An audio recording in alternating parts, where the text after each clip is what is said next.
Hi, welcome to Cravings Kitchen. ಇವತ್ತು egg ಯಾಕ್ ಅಲ್ಲಿ ಅದನ್ನ ಯೂಸ್ ಮಾಡಿಕೊಂಡು ಹೆಂಗೆ ಸ್ಯಾಂಡ್ವಿಚ್ ಮಾಡೋದು ಅಂತ ತೋರಿಸ್ಕೊಡ್ತೀವಿ, ಬನ್ನಿ.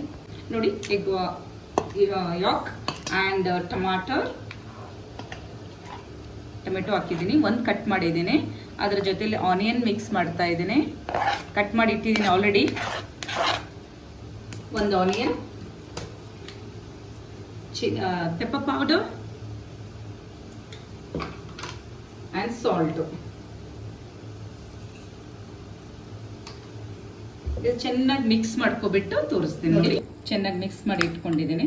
ಬ್ರೆಡ್ ಮೇಲೆ ಚೆನ್ನಾಗಿ ಸ್ಪ್ರೆಡ್ ಮಾಡ್ಕೊಬಿಡಿ. ಚೆನ್ನಾಗಿ ಅದೆಲ್ಲ ಇಟ್ಕೊಳ್ಳಿ, ಚೆನ್ನಾಗಿ ಸ್ಪ್ರೆಡ್ ಮಾಡ್ಕೊಬಿಡಿ.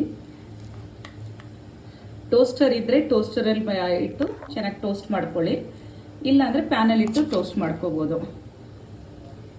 ನೋಡಿ, ಈ ಥರ ಸ್ಪ್ರೆಡ್ ಮಾಡಿಬಿಟ್ಟು ಬ್ರೆಡ್ ಕ್ಲೋಸ್ ಮಾಡಿ ಒಂದೆರಡು ನಿಮಿಷ ಟೋಸ್ಟ್ ಮಾಡೋವಾಗ ತೋರಿಸ್ತೀನಿ. ಇದು ಮಾಡಿದ್ದೀನಿ, ಚೆನ್ನಾಗಿ ಬಟರ್ ರೋಸ್ಟ್ ಸ್ಪ್ರೆಡ್ ಮಾಡ್ಕೊಳ್ಳಿ. ಎರಡು ಸೈಡು ಚೆನ್ನಾಗಿ ಟೋಸ್ಟ್ ಮಾಡ್ಕೊಳ್ಳಿ.